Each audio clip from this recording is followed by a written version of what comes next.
Hello everyone and welcome back to yet another video, and today we are back in Xcom in, well, what turned out to be a less than ideal mission, but we do pull it through. So join us for a trip as Xcom gets ambushed.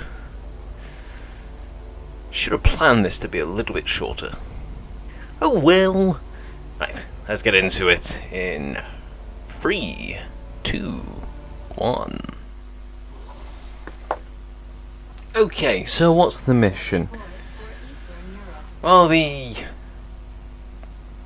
mystical faction, I've somehow managed to forget. You'd think I would know the names by now, how often I play this game. Anyway, one of the factions, they've gone ahead and said, oh, well, we kind of need you to go and rescue one of our guys because we effed up, yada yada yada. Go and grab them, bring them home. Sounds easy. And to a degree it was, until things started going wrong. Pretty quickly.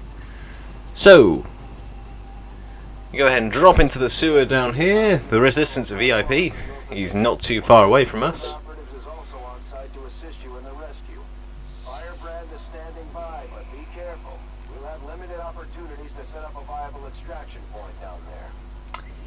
Yeah, that setting up a viable extraction point. Well, one, still getting our dudes around the corner. Oh, what do you know? We're already spotted. Yay! Off to a brilliant start. And not only that, but we've got a couple of Vipers and an Archon. Yes, I know the name of it this time. It's an Archon. Don't shout at me in the comments, please. But yeah, whilst we're building up to when things really start to hit the fan, I'm going to talk about a few things that happened to me this week. So one, that Dell video finally went up, and oh my god, that thing was a nightmare. Still is a nightmare. I said, you'll see more of it in the future. I'll get a couple of new parts. Well, turns out it's the motherboard revision that's got the 4MB NVRAM, I think it's called, when it needs to be the 8MB for the proper CPU upgrade. Which means we are locked to a 2-core processor, not a quad-core like I was hoping. That sucks kind of badly. I mean, it's still going to be faster, but it's not going to be that much faster. So, that's not really that much fun. Not to mention, I may have cut a lot of the footage out of the actual video for when I was planning on doing the gaming section. It was going to go on a lot longer. Absolutely. But as it turns out, well, really didn't want to do anything.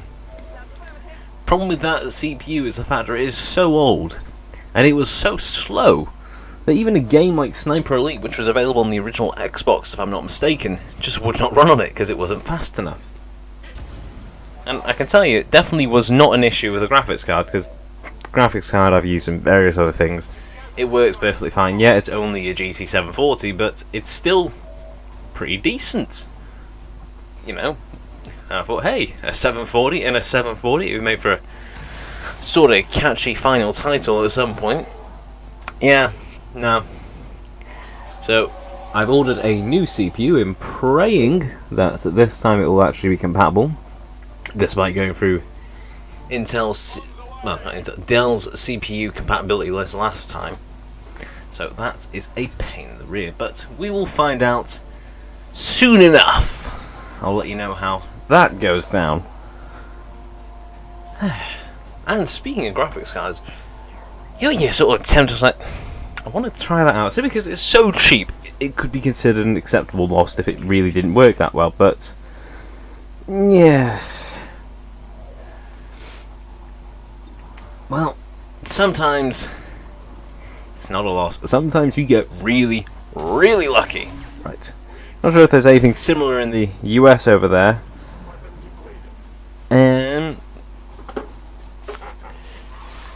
Traffic. What was I going to... Right, okay, I get lost in an instant.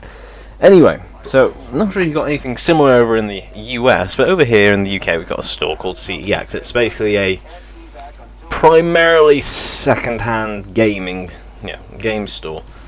Where you can get consoles, games, films, whatever. It's quite a big brand now. I think there's probably a couple of hundred stores across the UK. But anyway, getting to the point, they also started, well, Not sure how long they've been doing it, but they have been doing PC components, which means you can order potential things like, you know,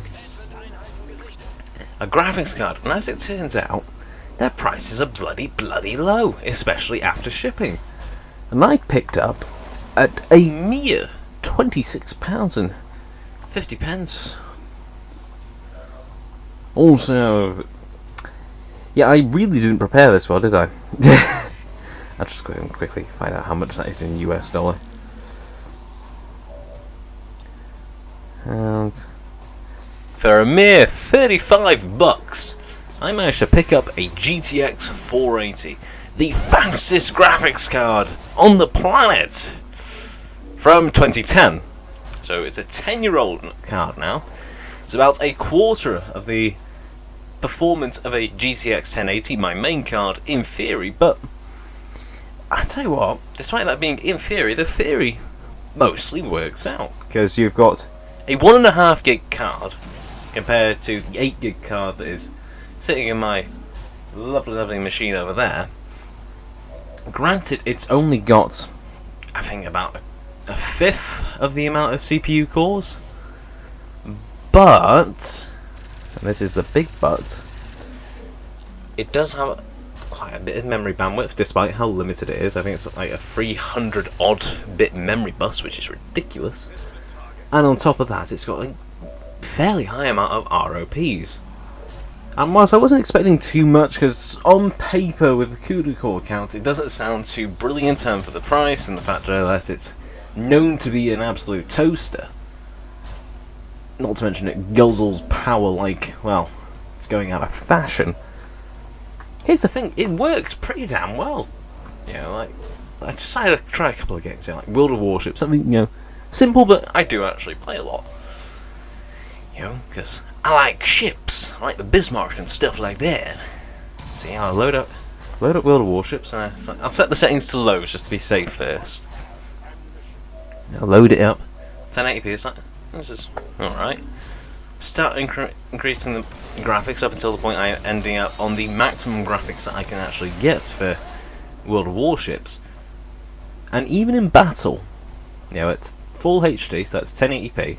Even in battle, it's still hitting a reliable 60 FPS. How about that? A card that is 10 years old, you know, and not even able to use the latest drivers. It's still running on stuff. It's a good few years old now. It still manages to actually run reasonably well, which I just find is absolutely ludicrous, you know?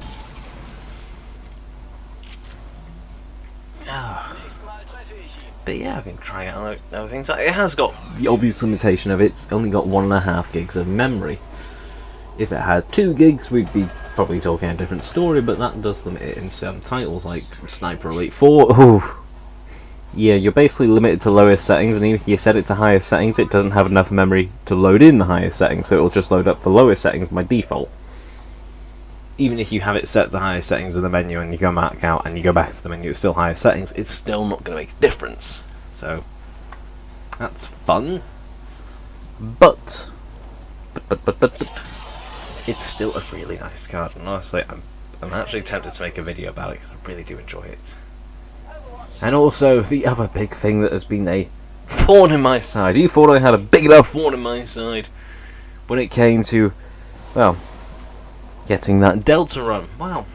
Actually, you may remember I've been doing quite a few videos on overclocking, and yeah. Speaking of how I'm going to make my CPU the fastest it can possibly get. Well, I've been getting a lot of blue screens lately, and I didn't think too much of it up until the point where it was 8 blue screens in a single day. Okay, that's actually genuinely kind of worrying at that point, you know, even if it is an overclock that's generally known to be safe. So, you know, I start doing some looking, you know, finding some debugging tools to read the memory dumps off the CPU, well, off the, Windows blue screen dumps that it does every time that it does one. You know, decode it, find out what it is that went wrong, and it turns out that the thing that's failing is called genuineintel.sys. There's only one genuine Intel product in my entire system, and that's either the chipset or the graphics card. And as you could probably, not the graphics card, or the CPU. And it only happens when it is even remotely overclocked. Which means, if I am not mistaken, it's my CPU. And the thing is, this genuine Intel.sys, I've been doing a bit more research. And it seems to suggest that the CPU may be on its way out. You know, something that recently was able to get as far as 5 gigahertz in one little test I managed to go ahead and do with it. Well, now it's officially on its way out and, well, beginning to die. Which is actually very, very sad for me, because I'm not really looking at getting my new upgrade in that lot until the end of the year, which means I need to start finding money very quickly. Which is, how should I put it? Mildly worrying. Things are not well with it. I am praying I can find a workaround, but it is really, really not looking good. So yeah, that's a thing that's happened. But anyway, enough dwelling on what's gone on this week. So we finally found the Resistance operative, and as it turns out, what you know, Advent don't like this Resistance operative. And as it turns out, on top of that, they're dropping reinforcements. And on top of that, it's in a crossfire. But not a crossfire for them, a crossfire for me. I'm stuck in the middle of them. Which means it is becoming very paramount that we take out pretty much all the Advent troops as soon as possible. Really, I don't know if this could be a fight that we can win in the long term. Like, sure, first couple of waves will be fine. But then we'll have waves when we need to reload. We'll have, you know, to move people to get them into a position where they can fire. You know, cover is eventually going to get blown away by the battle. So, things aren't looking too great. But anyway, so we've got a couple of squads to deal with at the moment. So one of them has got a Archon and a Shield Bearer.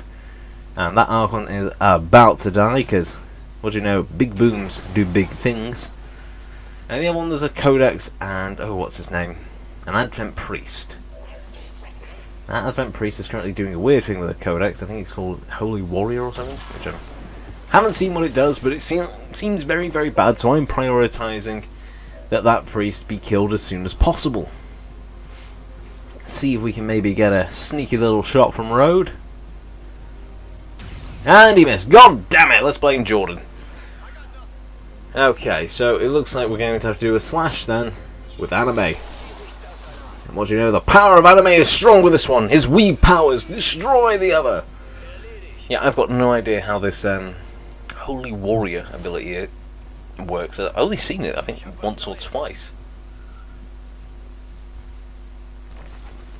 But just as we thought we were secure, what do you know? We've got Mutons and a lot of them. This is just the first squad to appear.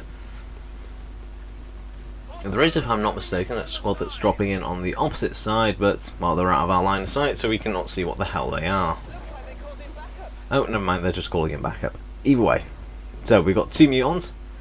We're going to start trying to take care of this one with Mox here. Right, after moving Julian up and putting him into overdrive so he can actually do something.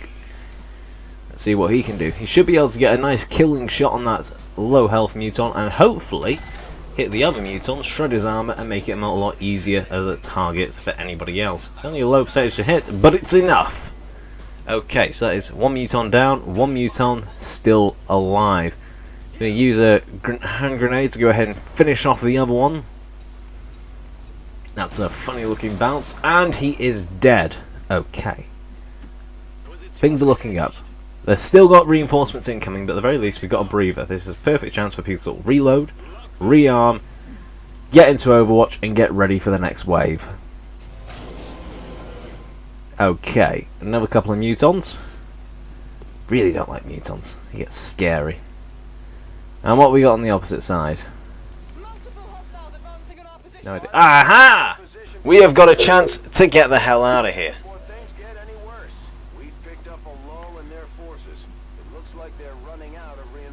Aha! Even more good news. So, 1, we have a way out, and 2, the enemy is running out of forces, but we're not going to be able to get everybody into that this turn, so right now we're going to have to hold our ground, fight off this next wave, and then hopefully make our great escape in the next turn. Because, you know what, sometimes, yes, it'd be great if we could just, you know, get away with killing them all, but sometimes retreat is just the better part of valor, you know. Especially because I don't know if they're really going to continue to spawn after this, and I don't intend to find out. Especially because now we've got another 2 mutons on our opposite side flanking us pretty badly. If these mutons get too close, they are deadly in close quarters. And on top of that, we can't even use our close quarters on them, you know, especially like melee, because they will counter-attack and do damage to us instead. So, yeah, that's fun. And of course everyone's Overwatch misses, because why would it hit, right? Okay, so that mutant there, what's he doing? Okay, he's going into Overwatch. Right, we're going to take care of his Overwatch, move our troops, and we're getting the hell out of here. Not even going to bother fighting the other 2. Okay, his Overwatch should be removed. There it is. Alright, and now we can start moving people in. And not too quickly after that, we can finally get everybody out of here. Evacuating successfully, completing the mission, granted with a couple of scrapes and scratches, but that could have been a heck of a lot worse. Excellent work out there. Senseless Whale, that is a really stupid name. But we are back, things are looking fine. I'm not mistaken, there's going to be probably a promotion or 2 to hang out. Hang out, hand out. Hang the medals and hand them out like, oh, I don't know what I'm saying. Anyway, like the video if you like it, dislike it if you dislike it. Any thoughts or questions, leave them in the form of a comment below. And don't forget to check out my Facebook, Twitch and Patreon pages. And not to mention, don't forget to hit that subscribe button, that notification bell. Stay tuned for more from me, and of course, this has been the 117th Con. Signing off. Have a brilliant day, folks, and I will catch you all in the next one.